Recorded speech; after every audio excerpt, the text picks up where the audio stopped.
प्रभु यीशु मसीह में मेरे प्रिय भाई और बहनों, हमारे प्रभु और उद्धारकर्ता यीशु मसीह के पवित्र और सामर्थी नाम में मैं आप सभी का आज की दिव्य कृपा की प्रार्थना में हृदय से स्वागत करता हूँ। एक नए सप्ताह की शुरुआत में हम फिर प्रभु के चरणों में आज उपस्थित है। हम नहीं जानते कि आज का दिन हमारे लिए क्या लेकर आएगा। कुछ खुशियाँ होंगी, कुछ चुनौतियाँ होंगी और शायद कुछ ऐसी परिस्थितियां भी आएगी जिनके लिए हम तैयार नहीं हैं। लेकिन एक बात निश्चित है, परमेश्वर हमारे साथ है। इसलिए आज की सुबह हम अपने जीवन, अपने परिवार और अपनी सारी चिंताओं को प्रभु के हाथों में सौंप दें। कभी कभी जीवन एक ही क्षण में बदल जाता है। एक फोन कॉल, एक मेडिकल रिपोर्ट, नौकरी से जुड़ी खबर, किसी रिश्ते में आई दरार या किसी प्रिय व्यक्ति से जुड़ी कोई घटना हमारे पूरे जीवन को हिला देती है। आज का हमारा मनन का वचन ऐसे ही एक कठिन अनुभव के माध्यम से हमें परमेश्वर के सामने अपने जीवन की सच्चाई देखने के लिए आमंत्रित करता है।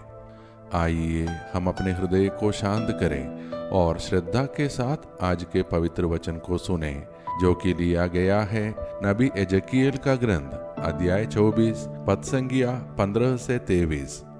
आज के पाठ में प्रभु नबी एजकियेल को एक अत्यंत पीड़ादायक व्यक्तिगत अनुभव से गुजरने की सूचना देते हैं। प्रभु कहते हैं कि उनकी आंखों की प्रिय वस्तु उनसे अचानक छीन जाएगी। उसी दिन उनकी पत्नी का निधन हो जाता है। एजकियेल को अपने व्यक्तिगत दुख को एक चिन्ह के रूप में इस्राएल के सामने रखना था। उसके माध्यम से लोगों को यह समझाना था कि यरूशलेम और पवित्र स्थान पर आने वाला विनाश केवल बाहरी संकट नहीं, बल्कि लोगों के परमेश्वर से दूर चले जाने का गंभीर परिणाम था। यह एक बहुत कठिन और गंभीर पाठ है। इसे पढ़ते समय हमें यह नहीं समझना चाहिए कि आज होने वाली हर त्रासदी को सीधे परमेश्वर की सजा कहा जा सकता है, बल्कि यह वचन हमें आत्म परीक्षण, पश्चाताप और परमेश्वर की ओर लौटने के लिए बुलाता है। मेरे प्रिय भाई और बहनों, आज के वचन की शुरुआत ही हमारे हृदय को छू जाती है। तुम्हारी आंखों की प्रिय वस्तु तुमसे अचानक ले ली जाएगी। हम में ऐसा कौन है जिसे कुछ खोने का डर नहीं है? हम अपने परिवार से प्रेम करते हैं, अपने बच्चों से प्रेम करते हैं, अपने जीवन साथी से प्रेम करते हैं, अपने माता पिता, मित्रों और प्रियजनों को अपने जीवन का हिस्सा मानते हैं। लेकिन जीवन हमें यह भी सिखाता है कि हम सब कुछ अपने नियंत्रण में नहीं रख सकते। कभी हम किसी प्रिय व्यक्ति को खो देते हैं, कभी स्वास्थ्य चला जाता है, कभी नौकरी चली जाती है, कभी वर्षों से बनाया हुआ रिश्ता टूट जाता है, कभी आर्थिक स्थिति अचानक बदल जाती है और कभी हम स्वयं से पूछते हैं, प्रभु मेरे साथ ही ऐसा क्यों हुआ? आज का वचन हमें हर प्रश्न का आसान उत्तर नहीं देता, लेकिन यह हमें एक गहरी सच्चाई के सामने खड़ा करता है। जब हमारे जीवन में सब कुछ बदल जाए, तब भी परमेश्वर को मत छोड़िए। हम अक्सर अपनी सुरक्षा उन चीजों में खोजते हैं जो हमारे पास है।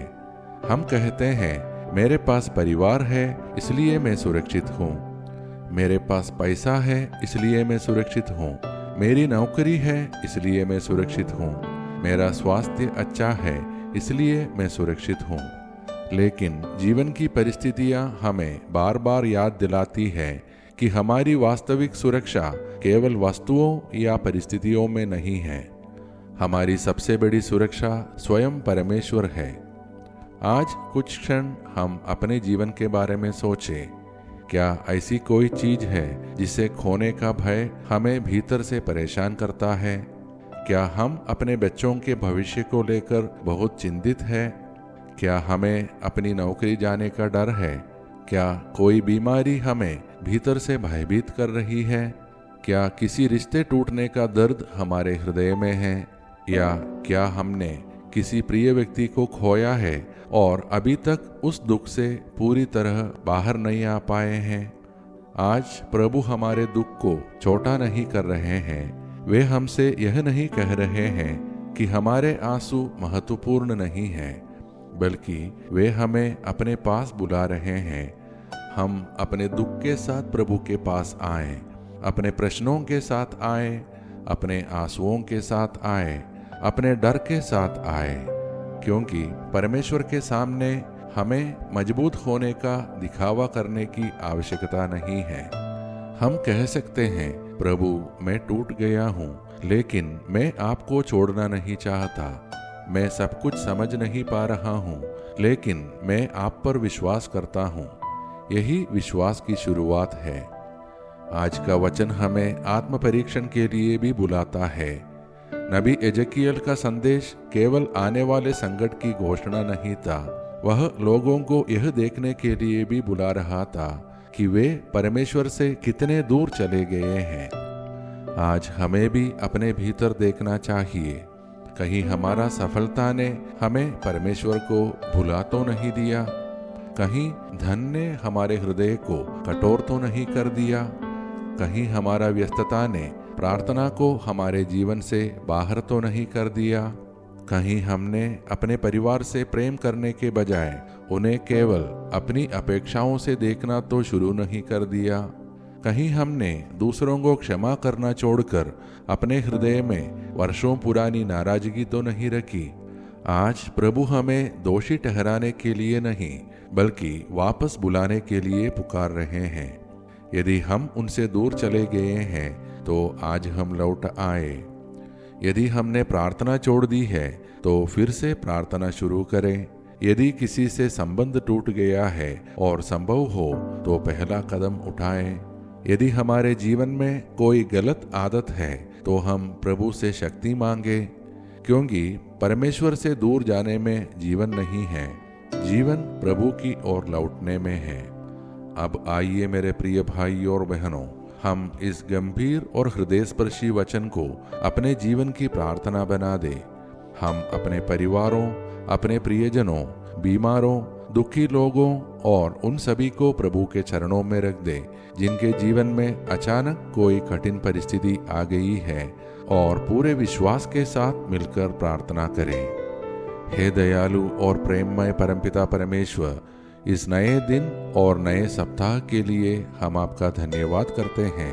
हमारे जीवन, हमारी सांसों, हमारे परिवार और आपकी अनगिनत कृपाओं के लिए हम आपको धन्यवाद देते हैं। हे प्रभु, आज हम स्वीकार करते हैं कि हमारा जीवन हमेशा हमारे नियंत्रण में नहीं है, इसलिए हम अपने भविष्य को आपके हाथों में सौंपते हैं। जब अचानक हमारे जीवन में कोई संकट आए तब हमें संभालिए। जब कोई प्रिय व्यक्ति हमसे दूर हो जाए तब हमें अपनी सांत्वना दीजिए। जब हमारी योजनाएं टूट जाए तब हमें विश्वास दीजिए कि आपकी योजना हमारे जीवन से बड़ी है। हे यीशु, उन सभी लोगों के पास जाइए जो आज दुख में हैं, जिनके घर में किसी प्रियजन की मृत्यु हुई है, उन्हें अपनी शांति दीजिए। जो अकेले रो रहे हैं, उन्हें अपनी उपस्थिति का अनुभव कराइए। जो बीमार हैं, उन्हें चंगाई और साहस दीजिए। जो किसी गंभीर बीमारी या मेडिकल रिपोर्ट के कारण भय में हैं, उन्हें शांति और सही उपचार प्राप्त होने की कृपा दीजिए। जो बेरोजगार हैं, उनके लिए रोजगार के द्वार खोलिए। जो आर्थिक कठिनाइयों में हैं, उनकी आवश्यकताओं को पूरा कीजिए। जो कर्ज और चिंता के बोझ में हैं, उन्हें सही मार्ग और सहायता प्रदान कीजिए। हमारे परिवारों को आशीष दीजिए। हमारे घरों में प्रेम, क्षमा, शांति और एकता बनाए रखिए। हमारे बच्चों को हर बुराई और गलत संगति से बचाइए और उन्हें अपने मार्ग पर चलने की बुद्धि दीजिए। हे प्रभु, यदि हम आपसे दूर चले गए हैं तो हमें वापस अपने पास बुलाइए। हमारे हृदय से अहंकार, स्वार्थ, घृणा और क्षमा न करने की भावना को दूर कीजिए। हमें अपने पापों को पहचानने का साहस और सच्चे मन से पश्चाताप करने की कृपा दीजिए। हे प्रभु, हमारे देश और पूरे संसार में शांति स्थापित कीजिए। जहाँ युद्ध है वहाँ शांति, जहाँ घृणा है वहाँ प्रेम, और जहाँ विभाजन है वहाँ भाईचारा स्थापित कीजिए। हमें हर दुर्घटनाओं, हिंसा और हर प्रकार की अनहोनी से बचाइए। हमें अचानक और अप्राकृतिक मृत्यु से सुरक्षित रखिए और अपने सुरक्षात्मक हाथों में बनाए रखिए। हे प्रभु, आज हम एक बार फिर कहते हैं, हम सब कुछ नहीं समझते, लेकिन हम आप पर विश्वास करते हैं। हम भविष्य नहीं जानते, लेकिन हम जानते हैं कि आप हमारे साथ हैं। हम अपने जीवन को आपके हाथों में सौंपते हैं। ये सारे प्रार्थनाएं और हमारे मन के अन्य प्रार्थनाएं हम समर्पित करते हैं हमारे प्रभु और उद्धारकर्ता यीशु मसीह के पवित्र और सामर्थी नाम में। आमीन। मेरे प्रिय भाई और बहनों, आज यदि जीवन में कोई ऐसी परिस्थिति है जिसे हम बदल नहीं सकते, तो हम उसे प्रभु के हाथों में सौंप देते हैं। अपने दुख लेकर उनसे दूर न जाएं, उसी दुख को लेकर हम उनके और निकट आ जाएं। और हम याद रखें, परिस्थितियां बदल सकती है, लोग बदल सकते हैं, जीवन बदल सकता है, लेकिन परमेश्वर का प्रेम हमारे साथ बना रहता है।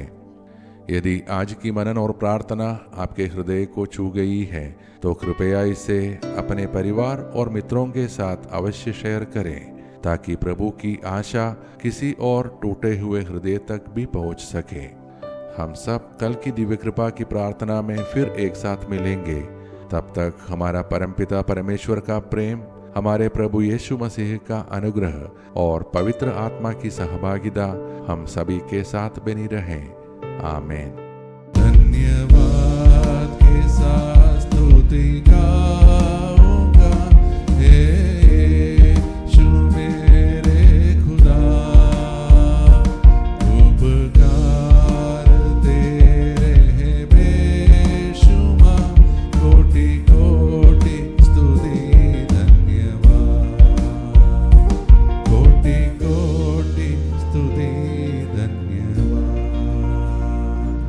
कोटि कोटि स्तुति धन्यवाद।